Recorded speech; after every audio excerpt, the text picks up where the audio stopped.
Salam Bapak Ibu, salam sejahtera. Tuhan kiranya senantiasa memberkati kita.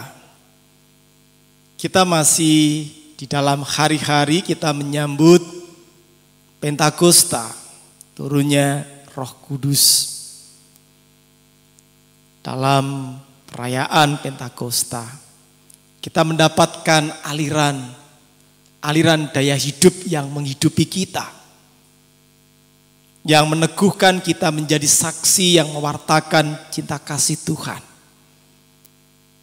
Sebagai manusia kita jujur mengakui bahwa kita berjalan di sebuah kehidupan dari satu hal ke hal yang lain, dari satu persoalan ke persoalan yang lain, dari satu peristiwa ke peristiwa berikutnya.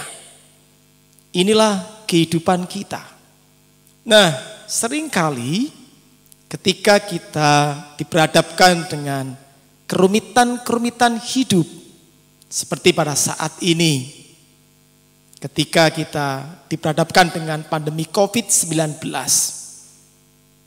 fokus kita sebagai umat beriman atau umat percaya, seringkali fokus kita pada kerumitan-kerumitan ini sendiri. Sehingga akhirnya kemudian kita kehabisan energi dan bahkan kehilangan pengharapan. Nah, saat ini saya mengajak Bapak Ibu untuk berani di situasi apapun, fokus kehidupan kita adalah pada cinta kasih Allah yang terus-menerus dialirkan di kehidupan kita. Sebagaimana yang pernah juga disabdakan oleh Tuhan melalui Nabi Yeskiel, ketika juga diperhadapkan dengan situasi kehidupan umat pada saat itu. Yeskiel 47 ayat 1 sampai 12, akan saya baca ayat 1 dan ayat yang ke-12. Ayat 1, kemudian ia membawa aku kembali ke pintu bait suci, dan sungguh ada air keluar dari bawah ambang pintu bait suci itu dan mengalir menuju ke timur. Sebab bait suci juga menghadap ke timur, dan air itu mengalir dari bawah bagian samping kanan dari bait suci itu sebelah selatan mezbah. Ayat yang ke-12. Pada kedua tepi sungai itu tumbuh bermacam-macam pohon buah-buahan yang daunnya tidak layu dan buahnya tidak habis-habis. Tiap bulan ada lagi buahnya yang baru, sebab pohon-pohon itu mendapat air dari tempat kudus itu. Buahnya menjadi makanan dan daunnya menjadi obat. Sebuah ayat yang menurut saya menghibur, menguatkan dan meneguhkan kita. Sebagai manusia pasti kita akan dapat mengalami berbagai hal. Nah, ayat ini, sabda ini, sebagaimana yang juga waktu itu dihadapi oleh Nabi Yeskiel. Kerumitan-kerumitan yang tengah dihadapi. Diajaklah umat untuk memfokuskan diri pada cinta kasih Allah yang sebenarnya terus dialirkan. Di sini kita harus meyakini sebenarnya bahwa cinta kasih Allah pun juga terus dialirkan kepada kita. Ya, mungkin Bapak Ibu karena situasi yang dihadapi, kemudian penghasilan pun berkurang, pekerjaan juga tidak menentu lagi.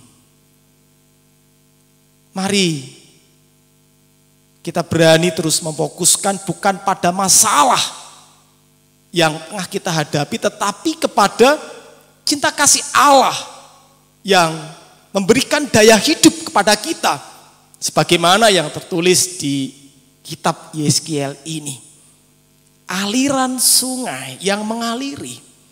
Dan pohon-pohon yang teraliri di situ tidak layu, tapi tumbuh segar dan kemudian berbuah dan menjadi makanan, juga menjadi obat.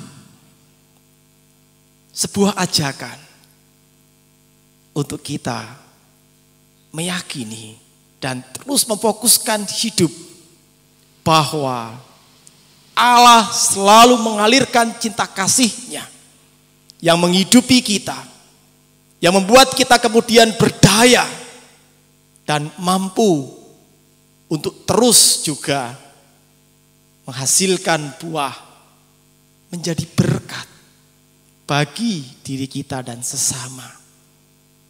Fokuslah bukan pada masalah yang kita hadapi, tetapi pada cinta kasih Allah yang teralirkan di kehidupan kita, yang menghidupi, yang membuat kita berdaya dan terus berpengharapan.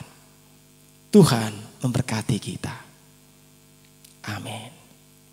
Mari kita berdoa. Kami bersyukur ya Allah. Kami pun mengakui kami rapuh sebagai manusia. Kekuatan kami terbatas.